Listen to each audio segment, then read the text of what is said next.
Good morning, friend. It's 4:35 in the morning. It's Sunday morning, 28 November 2021. It's going to be a great Sunday. I hope you're going to have an amazing Sunday worshiping with your family and friends and your church family if you can. And if you're working or you can't get out, and then I'm just giving you this today to have something to think about. We had an emotional 4-overtime Auburn, Alabama Iron Bowl game yesterday. Crazy. What a hard-fought battle those guys played, and Alabama came out on top. But, man, college football classic yesterday, and just emotionally wrought. And I hope you got to do some things that you love, whether it's watching college football or spending time with your family. But I wanted to bring you something today. As we're getting ready to go into December, I'm going to try to get 31 days to kind of get our minds right about next year and finish this year strong, and then get ready to kind of scrub into a new year and get all that going. There was an episode that we did a few months ago called 10 Ways to Be Super Miserable. I kind of did a tongue-in-cheek thing about, I'm always talking about happiness and all that, but what if there's somebody out there that's really trying to figure out how not to be happy? And so this episode was about the 10 ways that you can almost guarantee yourself to be miserable. And I want to bring that back because these are 10 things that you can do in your life that are the opposite of things that you would do if you wanted to try to be happier. Now we're going to focus a little bit about why it matters to try to be happier as I'm finishing my book and getting ready to go into next year.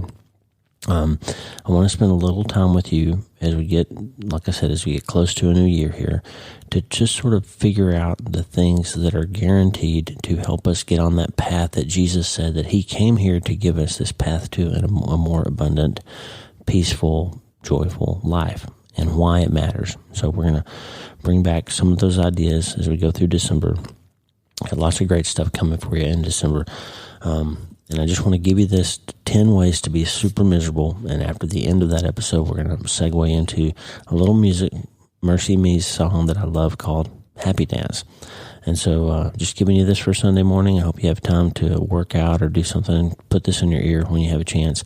And that maybe you get a chance to worship with your family and friends today at your church home. And if not, just know we're praying for you. You can hit wleewarrenmd.com/prayer anytime you want to connect with a prayer community all over the world of folks praying with and for each other. And you can also hit wleewarrenmd.com/newsletter if you want to connect to us that way. Great community of folks all around the world every Sunday. My best prescriptions for how you can change your mind and change your life. And then, of course, there's also the voicemail option, wleewarrenmd.com/voicemail if you want to communicate with us. Leave us an idea. I'm looking for podcast content ideas. If you have a writer, somebody you think I should interview on the show, if you have an idea for something that would be helpful to you to talk about, give me that content. We're going to try some new ideas in 2022. And for today, I just want you to focus on the ways that you can guarantee to be less happy and more miserable. Here's 10 ways to be super miserable. And always, my friend, start today. I love you. I'll see you tomorrow. God bless you. Bye. Good morning, friend. It is 6 o'clock in the morning on what's going to be a beautiful Saturday here in Nebraska on the river. We're having all kinds of fun stuff happening around here this weekend. Lisa's preparing a feast for our friend Al and Kristen's son Vince. It's his junior prom tonight, and Vince and his girlfriend and some of their friends are going to come out and take some pictures by the river and have a meal out here, and we're excited about that. My wife is an incredible servant and servant leader, and just so proud of her and all the amazing things that she can do. And, I was just thinking about what can I bring you today? We've had a good week on the podcast, having more downloads than ever.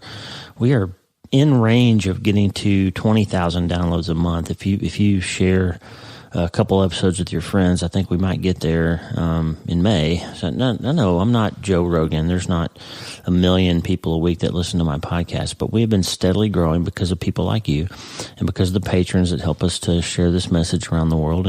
And every month we're adding another couple thousand downloads, and so it is growing, and we're awful close to 20,000 now, which I 2 years ago thought was never going to happen, never be possible.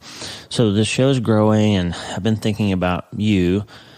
I always try to focus the content that I create on what's going to be the most helpful to you. So while I'm having a cup of coffee this morning, I was just thinking, what could I do that would serve you in a different way today? I want you to just sit down and have a cup of coffee with me, or if you're working out, get on the treadmill and plug it in and listen to me, or if you're driving to work, what could I bring you today that would be the most helpful? And it just dawned on me, hit me like a ton of bricks. Since 2014, I have been writing and podcasting and blogging and writing books about how to find hope in your darkest moments in life, how to process and handle grief, how to climb up out of the furnace of suffering, how to find light and hope again when the world seems so dark, and how to find happiness. And now I finally realize that the most important thing is how to fight hopelessness, right? Is how to replace hopelessness with hope, how to turn mourning into dancing. The most important thing is to learn how to be infinitely happier. But it dawned on me, though, that there's a group of listeners out there, and you might be one of them, who might actually want something different than that. I'm always talking about neuroscience and happiness and thought control and changing your mind and changing your life and all that. And then I just thought, wow, wait a minute, Lee. Some listener out there might actually want you to teach them how not to be happy. Like you might actually be out there going, gosh, Lee, you've been talking about happiness. When are you going to teach me how to be miserable? When are you going to help me learn how to be super miserable? I'm tired of you talking about happiness. I'm ready for you to tell me how not to be happy. So I thought today, friend, just as a change of pace a little bit, a little curveball, I thought I would share the 10 very best ways to guarantee that you will feel miserable in your life. And there's probably thousands of ways to feel miserable and unhappy, but I just thought, as a writer, as a brain surgeon, I'm smart enough to figure out the 10 very best ways that somebody could grab onto and practice that would guarantee that they would be unhappy. So today, we're going to learn how not to be happy. We're going to learn how to be miserable. We're going to shake up the theme music a little bit. Tommy Walker shared his song Get Up with me. So I thought, if you want to get up out of your happiness, and that's not what that song is about, but if you want to just get up into misery, you're going to have to learn how not to be happy. And we're going to cover that today. The top 10 ways to be miserable. And we're going to start today. Hey, I'm glad to have you listening today. I'm Dr. Lee Warren, and I live in Nebraska in the United States of America with my incredible and talented wife, Lisa, who's also a professional chef, and the super pups, Harvey and Lewis, who have been bringing an incredible array of dead things into the house for us to enjoy lately. I'm a neurosurgeon and an author, and I'm here to help you harness neuroscience, the power of your brain, faith, the power of your spirit, and good old common sense to help you lead a healthier, better, happier life. Listen, you can't change your life until you change your mind. And I'm here to help you learn the art of self-brain surgery. To get that done, you can get the show notes and more on my website at wleewarrenmd.com. If you'd like the show, please share it with your friends. We're closing in on 20,000 downloads a month. And if you share it with your friends, you'll help us to reach that goal and go farther and farther and farther with this How to Have a Happier Life Through the Power of Self-Brain Surgery podcast. I'm Dr. Lee Warren. I'm here to help you change your mind so you can change your life. Today, we're focusing on how to be super miserable. So let's get after it. Okay. Now, obviously, a little tongue-in-cheek here today, right?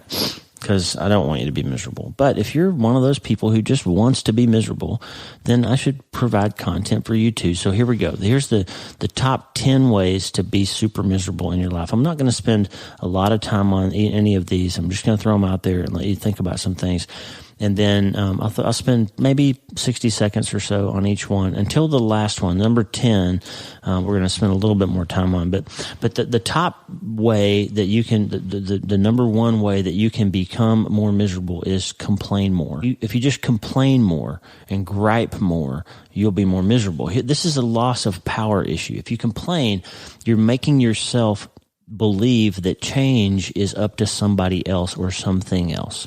In neuroscience, there's a phrase, synapses that fire together, wire together. In other words, your brain remodels itself to make it more efficient, to think the things that you tell it to think about. So when you act and think negatively, when you focus on the negative and gripe about things and complain about things, you make your overall brain chemistry more negative, and you create synapses that make it more efficient and easier for your brain to automatically think negative thoughts. You're operating on the 5 side of the 5 to 5-to-1 rule. Remember, I told you before, it takes 5 positive things to overcome one negative thing in your brain.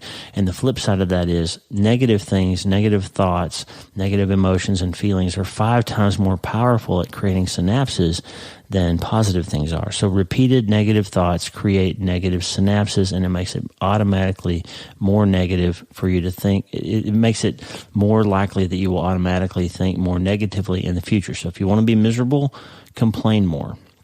Number 2, if you really want to be miserable, compare yourself to other people.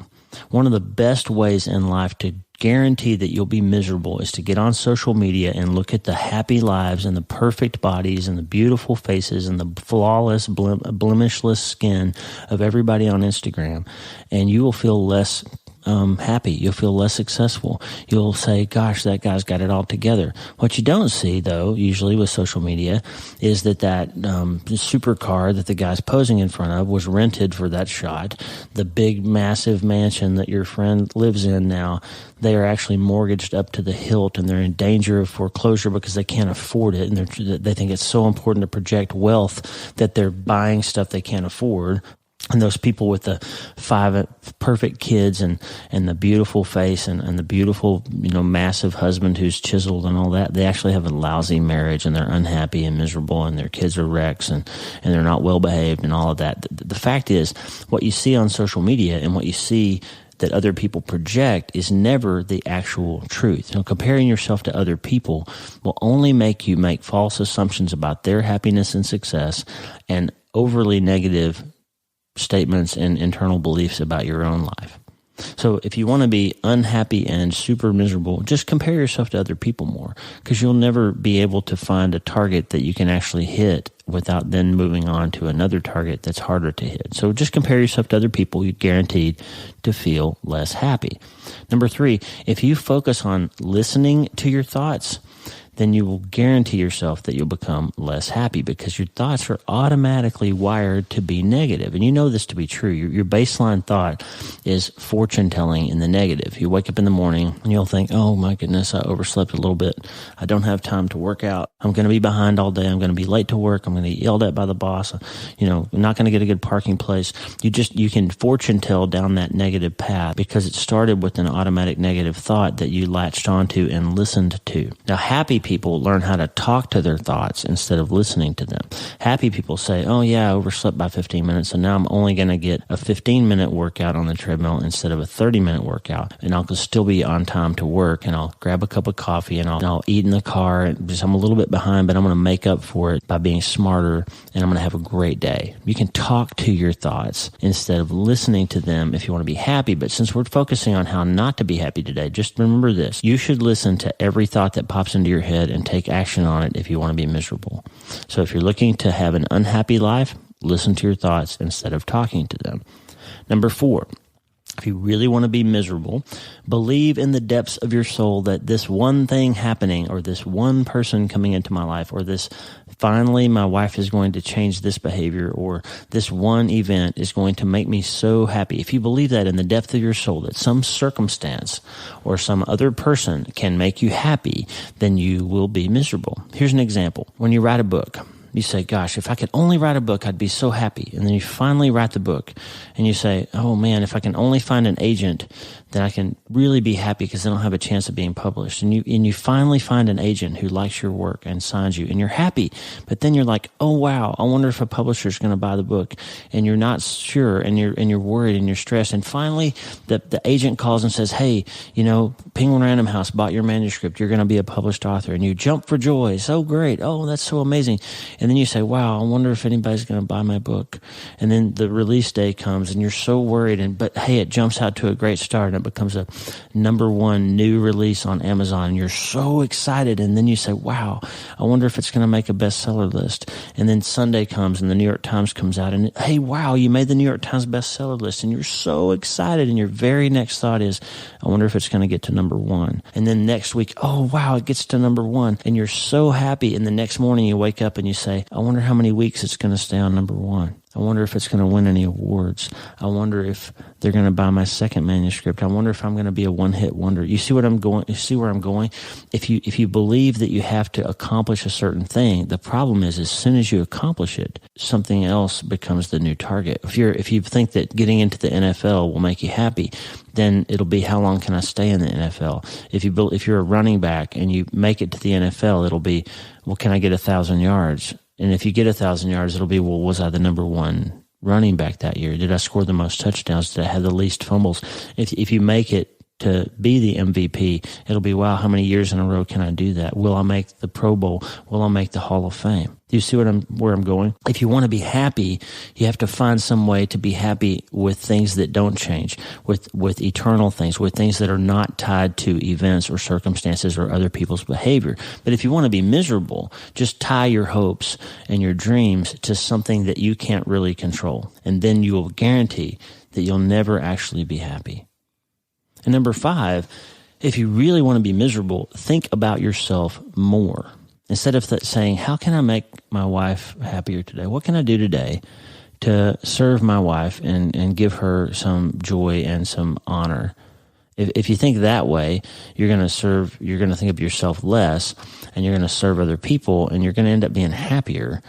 Because the Bible says, when they came to Jesus and they said, hey, what's the greatest commandment? And Jesus said, love the Lord your God with all your heart and all your soul and all your mind, and love your neighbor as yourself. Now, we take that verse, and oftentimes we focus on loving God and loving our neighbor, and we don't realize that he's saying that the implication here is that we're also supposed to love ourselves, right? But the problem is we either don't love ourselves at all, and we think less of ourselves, or we overvalue ourselves and put ourselves first. And both of those are good ways to be miserable. But the truth is, if you want to be happy, you don't need to think less of yourself. I mean, after all, God made you in his image. You're fearfully and wonderfully made. He has plans for you, plans to give you a hope and a future and to prosper you and not to harm you and all those things. You shouldn't think less of yourself. Jesus died for you.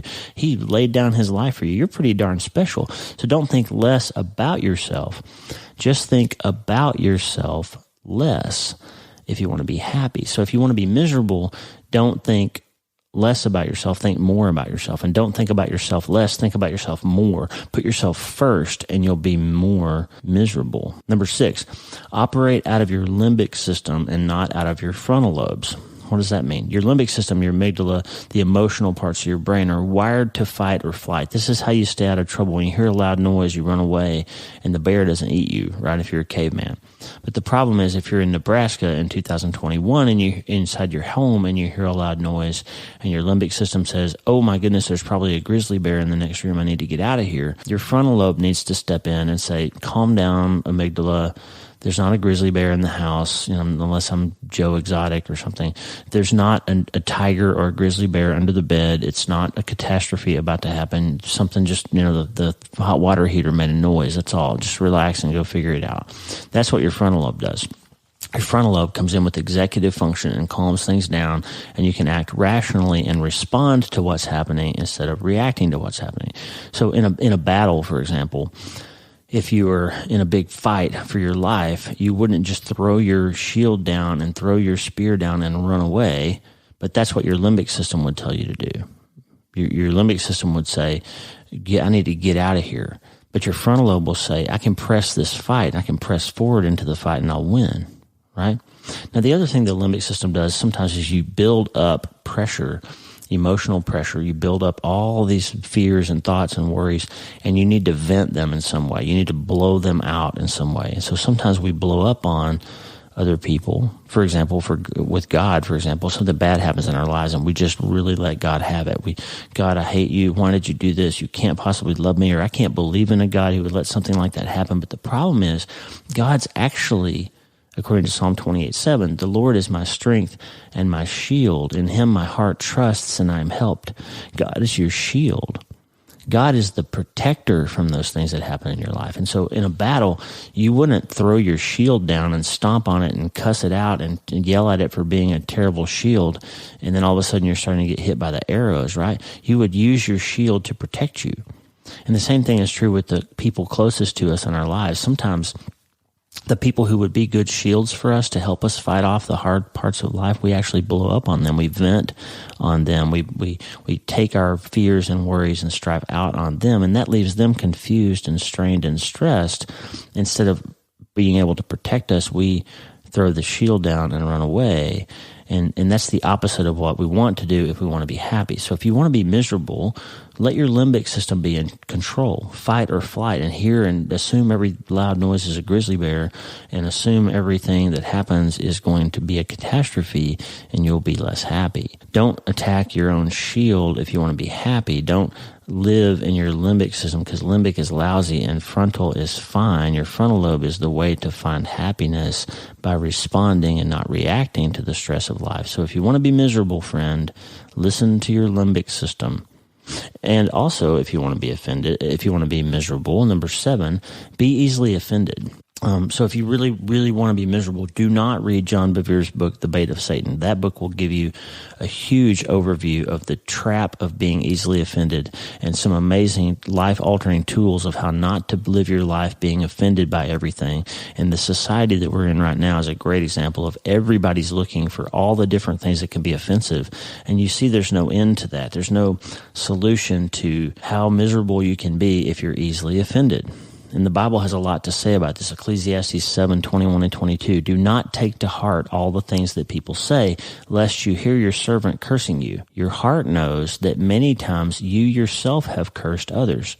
So this verse is saying, hey, people talk about their bosses. People say bad things about their spouses sometimes. People gripe and complain. And if you're easily offended by that, if you just are the person who, if somebody says a negative word about you, you're just wrecked. You need to remember that you've probably done the same thing. And that's just what people do. So don't take all that to heart if you want to be happy. But if you want to be miserable, then care a lot about what other people say about you and be easily offended by them. Proverbs 19:11 says, good sense makes one slow to anger, and it is his glory to overlook an offense.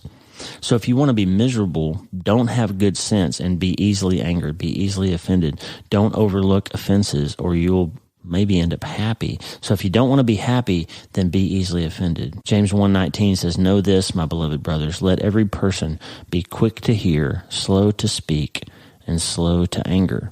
Those are 3 keys to happiness. So if you're looking to not be happy, then delete James 1:19 from your life and be slow to hear, quick to speak, and quick to anger, and you'll be less happy. Proverbs 12:16 says, the vexation of a fool is known at once, but the prudent ignores an insult. He's saying basically it's foolish, and only fools jump at and be offended by every little thing that happens. Smart people, wise people, learn how to ignore insults and just move on with their day.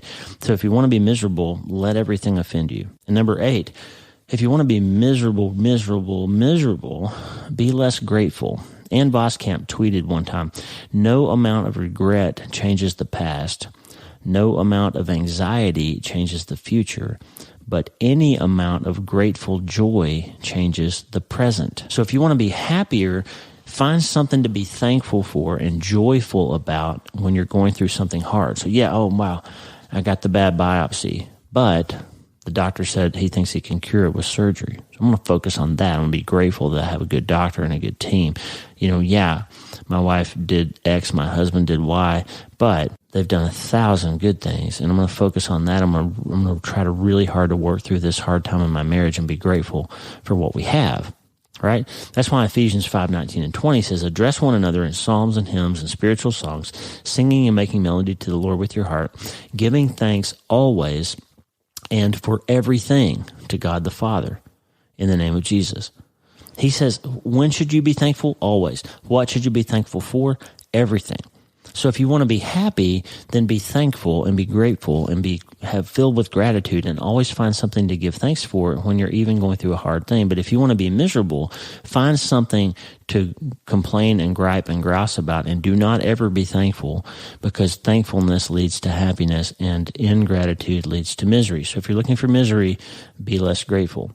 Gratitude increases positive neurotransmitters in your brain. It relieves pain, it lifts your mood, and in your worst moments, you can actually force yourself to think of some things you're grateful for, and you're flipping that equation and you're working on the one side of the 5-to-1 rule. And it takes 5 or 10 or 15 or 20 times of reminding yourself to be grateful for something to start making new synapses that will then push your brain towards automatic positivity instead of automatic negativity. So if you want to be miserable, do not work on having a spirit of gratitude, because a spirit of gratitude will lead you to be happier. And if your goal is to not be happier, then focus on ingratitude. Number 9, if you want to be miserable, try to feel at home in the world. Try to make yourself believe that this life is what you're here for, that this is all there is. Now think about this little thought experiment for a second. Imagine 2 groups of people, and we take them into the finest hotel in the world. Our friend Hans van der Rijden is a hotelier, and when he builds a hotel, it's amazing. The detail is right. I mean, the guy gets it right. You go into the rooms, and there's every little thing is just exactly right. So imagine being taken to a beautiful hotel that Hans has prepared, and it's amazing, beautiful and perfect. And you have 2 groups of people there, and the only rule is you can't leave the hotel until the hotelier says it's time to leave. So you have to stay there. But one group thinks it's a hotel, but the other group is told that it's a prison.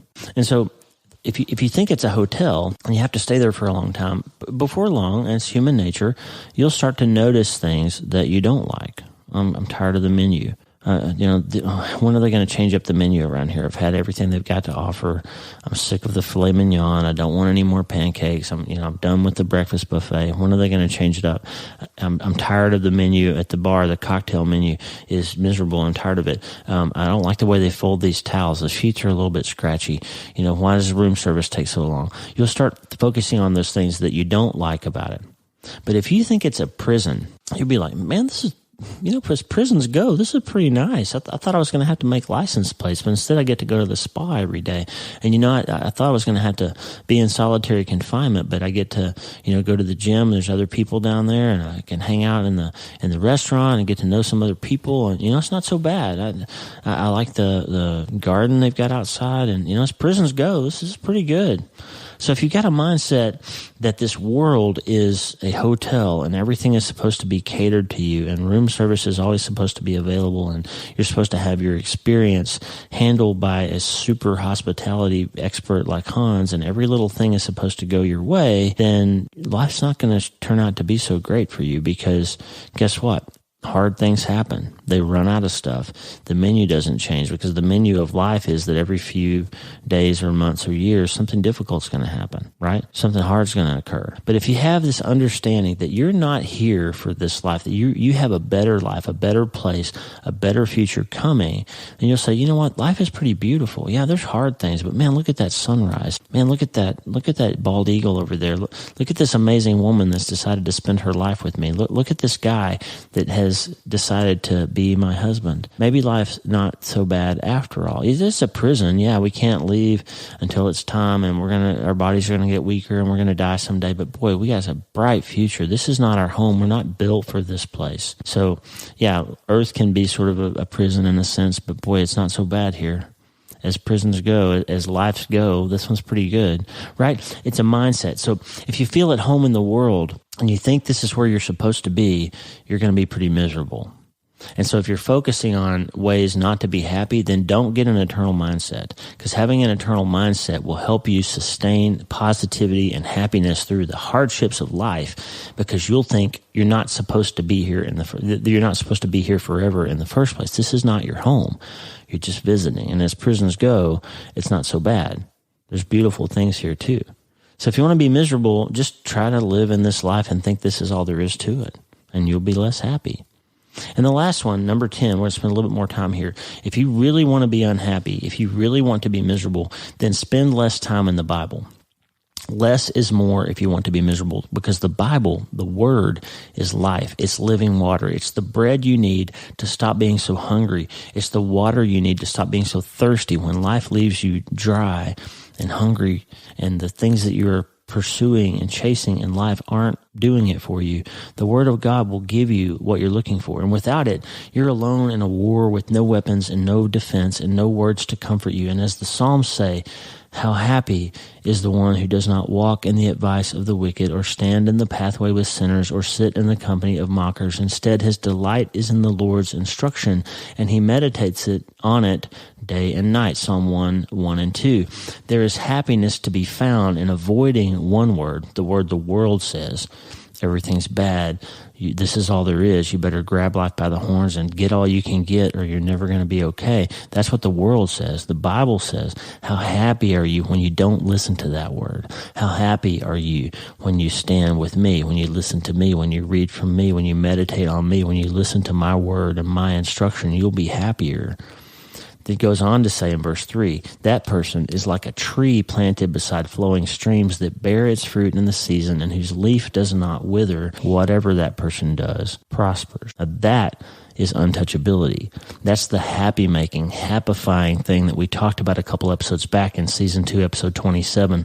What's macaroni have to do with anything? Go check that one out if you haven't listened to it. If you want to be miserable, keep tasting and seeing what the world has for you and see how long it satisfies you. Don't spend time doing something that God promises you will always fill you, always steady you, always guide you, always encourage you, always make you stronger and more able to handle the storms of life. There is a beautifully written, very encouraging article on boundless.org. I'll put a link in the show notes. It's a Focus on the Family publication by a woman named Courtney Ressig. I'd never heard of her until I read this article this morning, but this is a great article, and I'm going to put a link in the show notes, and you should read it. The article says, Courtney, one of the things she says is, the primary means that God has given us for growing in our faith, for getting unstuck, is His Word. Sometimes all you need is to take the first step. Like the psalmist, remind yourself that there is a life to be had if you simply walk in the words of God rather than the world. You will grow like a tree. It might be slow, but it will be unavoidable.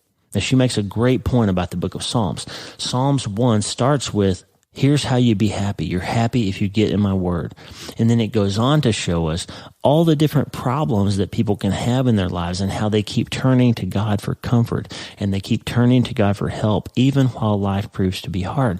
The tree whose leaf does not wither, the untouchable person, the unshakable person, is the person who spends time and grows roots in the word. You see, friend, happiness does not come from avoiding the storm. You can't avoid the storm. Happiness comes from being untouchable in spite of the storm. That's why Paul, who was shipwrecked and flogged and imprisoned, could write something in Philippians 4:7 like, the peace of God which surpasses all understanding will guard your hearts and your minds in Christ Jesus. Paul's saying you can go through hard things if you're unshakable, if you're happified, if you've got the word inside you. Or David, who lost 2 sons, he murdered somebody to steal their wife and was punished by God, whose own kids tried to overthrow his kingdom. That guy, David, could look at his life in Psalm 16:6 and say, the boundary lines for me have fallen in pleasant places. Surely I have a delightful inheritance.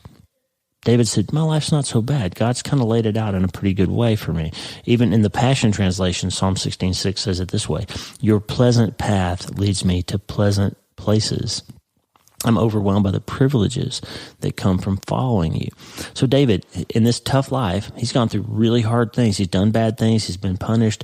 He's lost kids. His other kids turn on him. His son dies. Another one of his sons dies later. He's had a rough life, and still he's able to say, your boundary line, you've laid out a pretty good life for me. It's pleasant.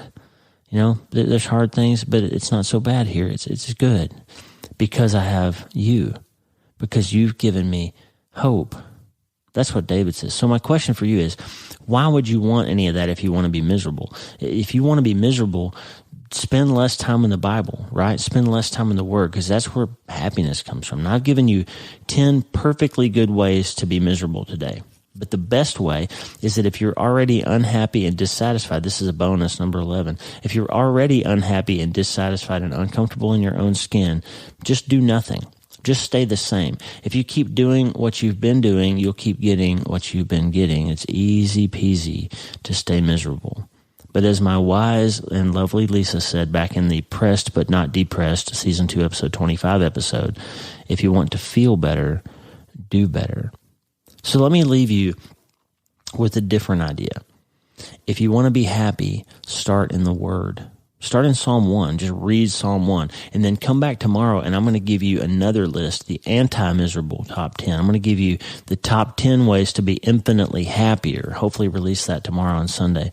So if you want to be miserable, I've given you 10 perfectly good ways to do it.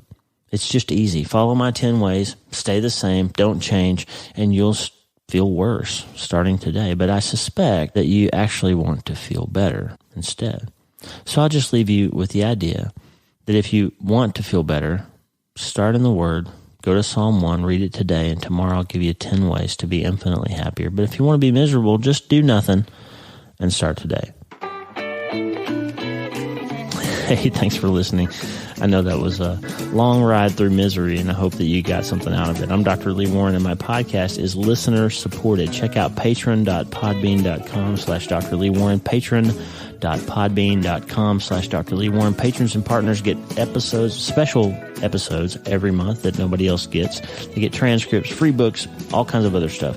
Partners like you help us stay ad-free and keep growing. Now, please subscribe to the show so you automatically get every episode. And the Infinitely Happier app is coming soon. And in order to get invited to be part of the launch of the app, you have to be on my newsletter, wlee1md.com/newsletter. Every Sunday, I give you best prescriptions for how to change your mind and change your life. And that's where you're going to find out about the Infinitely Happier app. So if you want some encouragement every week for free and you want to connect with us, check out the newsletter, wlee1md.com/newsletter for more information about everything in this great community. Hey, the theme music for the show, the real theme music, is Water into Wine by Tommy Walker, graciously provided for free by Tommy and the good people who are changing the world at Tommy Walker Ministries.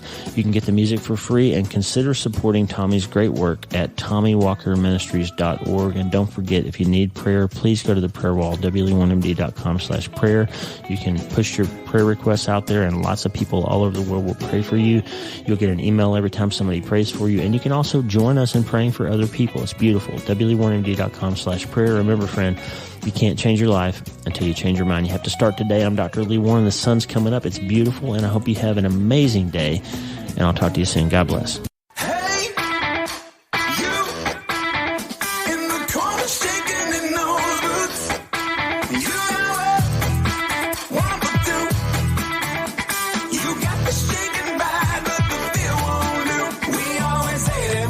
Unspeakable joy. So let our feet do all the talking when our words fall short. We got reason to get up, reason to get down. He's untreated, unshamed with joy, and now the joy won't stop. Happy dance.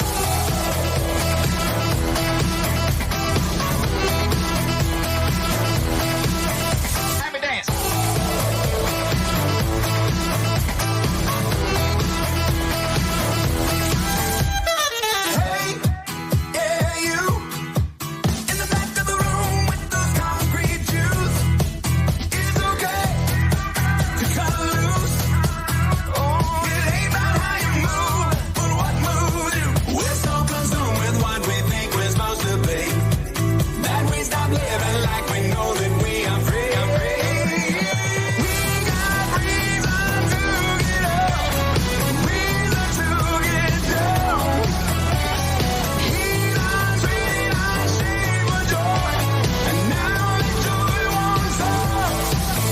Happy dance.